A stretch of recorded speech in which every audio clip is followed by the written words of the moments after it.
Good morning student, class 11th maths. हम कर रहे हैं चैप्टर नंबर 6 लीनियर इनइक्वालिटीज़। आज इस वीडियो में हम सॉल्व करेंगे इस चैप्टर की 6.3 एक्सरसाइज का क्वेश्चन नंबर 10।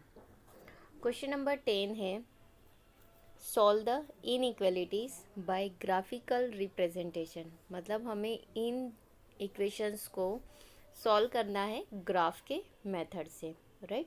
तो लीनियर इक्वालिटीज़ क्या गिवन है? फर्स्ट है हमारे पास 3x plus 4y less than or equals to 60। Second equation given है x plus 3y less than or equals to 30 and the third is x greater than or equals to 0 और y greater than or equals to 0। देखिए x greater than or equals to 0 मतलब ये वाला part, y greater than or equals to 0 मतलब ये वाला। तो दोनों का कॉमन एरिया क्या है? ये। इट मीन्स ग्राफ सिर्फ ये वाले फर्स्ट क्वाड्रेंट में ही आपका बनेगा, इन दोनों से ये क्लियर होता है सबसे पहले तो, राइट।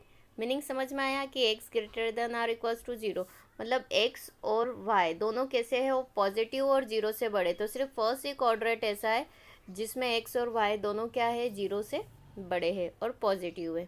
क्लियर? ये क्लियर हो गया।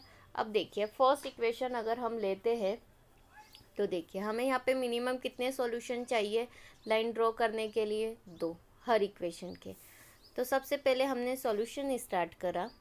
Given 3x plus 4y less than or equals to 60।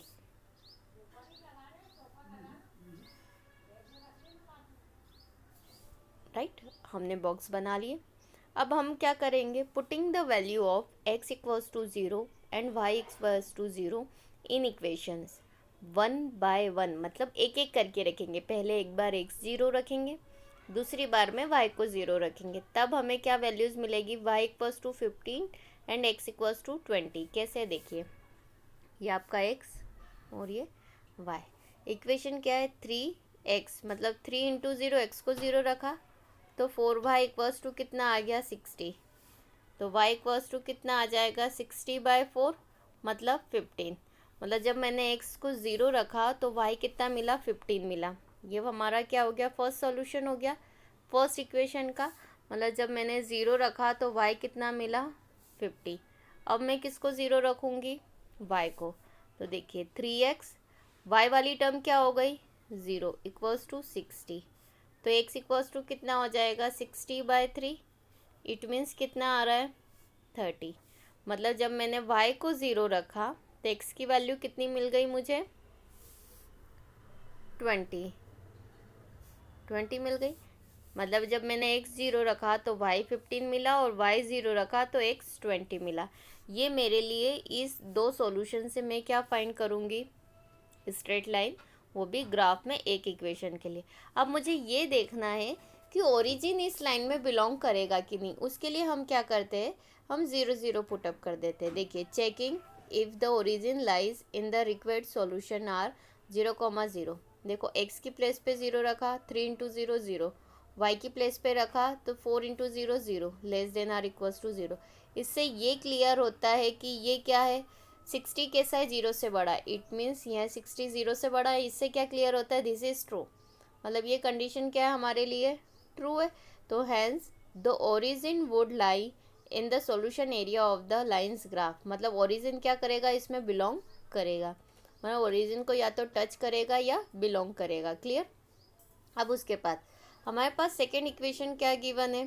देखिए ओरिजिन बिलोंग करेगा, साथ में the required solution area would be on the left of the line graph. Left side क्या जाएगा? ग्राफ में जाएगा। अब हमारे पास सेकेंड इक्वेशन क्या गिवन है?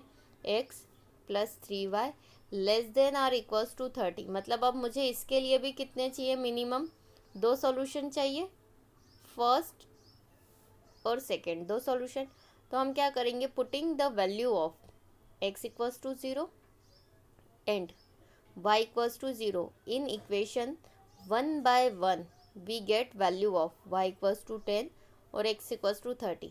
इट मीन्स कि एक बार हम क्या करेंगे? x की प्लेस पे 0 रखेंगे। तो देखिए x की प्लेस पे मैंने 0 रखा, प्लस 3y इक्वल्स टू 30।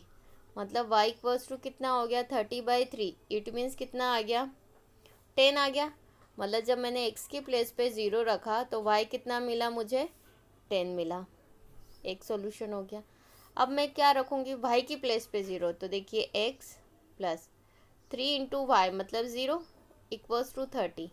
तो मतलब मैंने जब x y की प्लेस पे ये तो 10 हो गया, y की प्लेस पे 0 रखा तो x कितना मिल गया मुझे 30। ये दो सॉल्यूशन मिले। देखिए x की प्लेस पे मैं 0 रख रही हूँ तो y 10 मिला,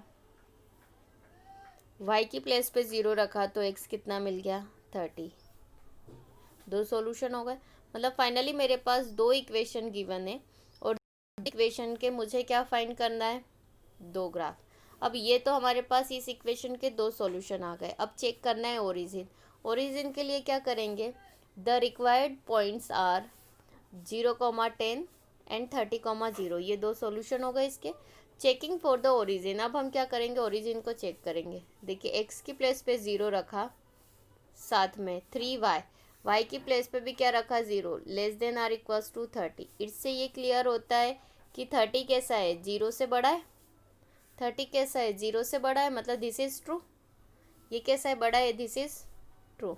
hence the origin lies in the solution area which is given by the left side of the line graph. Clear हो गया, left side on the graph मतलब ओरिजिन बिलोंग करेगा।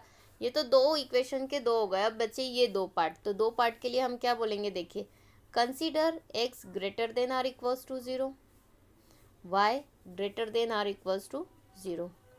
The given inequalities imply that the solution lies in the first quadrant only.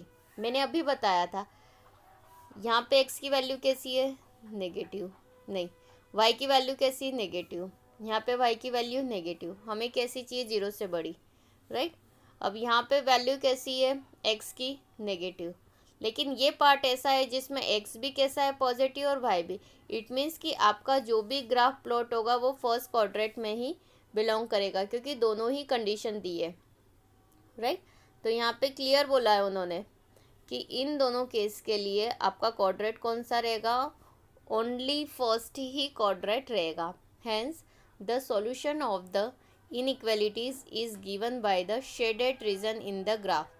Shaded region का आएगा, सिर्फ first quadrant में ही belong करेगा क्वाड्रेंट, राइट। फर्स्ट क्वाड्रेंट में ही क्या करेगा, बिलोंग करेगा, राइट। अब देखिए ग्राफ, ग्राफ आपके पास गिवन है। ग्राफ हम ग्राफ पेपर में कैसे बनाएंगे, this is x axis, this is y axis, this is x dash, this is y dash, origin.